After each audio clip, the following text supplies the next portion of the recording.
Pernahkah kalian bertanya-tanya, kenapa ya dari sekian banyak tempat di dunia, Allah Subhanahu wa Ta'ala memilih Jazirah Arab sebagai tempat lahirnya Rasulullah Shallallahu Alaihi Wasallam? Kenapa bukan di pusat peradaban besar seperti Persia atau Romawi? Ternyata, di balik pilihan ini tersimpan hikmah yang luar biasa. Mari kita lihat kondisi dunia saat itu. Jazirah Arab dikelilingi oleh kekuatan-kekuatan raksasa. Ada kekaisaran Persia dengan kemewahan dan budayanya. Ada kekaisaran Romawi dengan kekuatan militer yang tak tertandingi.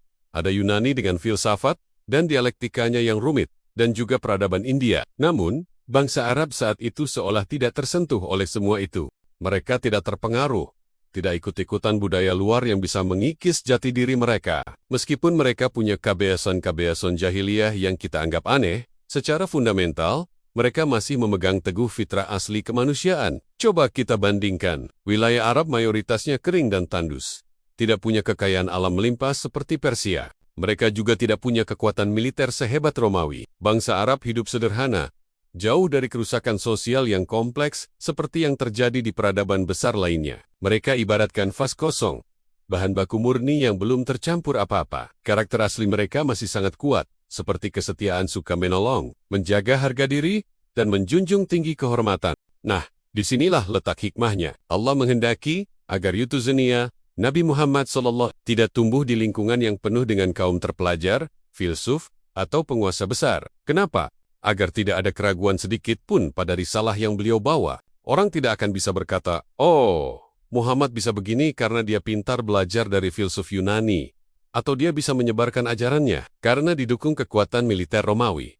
Tidak, kenabian beliau murni berasal dari wahyu, bukan dari pengaruh duniawi. Bahkan, salah satu syarat kenabian adalah ummi, yaitu tidak bisa membaca dan menulis. Ini bukan berarti bodoh, tetapi ini adalah bukti otentik bahwa Al-Quran yang beliau sampaikan bukanlah karangannya sendiri.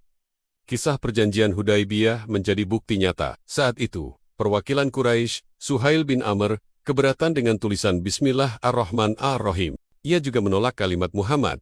Rasulullah, Nabi, dengan kebijaksanaannya, memerintahkan Ali bin Abi Thalib untuk menghapus kata Rasulullah. Namun Ali menolak karena rasa hormatnya. Akhirnya, Nabi sendiri yang mengambil dokumen itu, bertanya di mana letak tulisan itu, lalu menghapusnya dengan tangan beliau sendiri. Ini menunjukkan bahwa beliau benar-benar ummi. Namun kecerdasan dan kebijaksanaannya datang langsung dari Allah.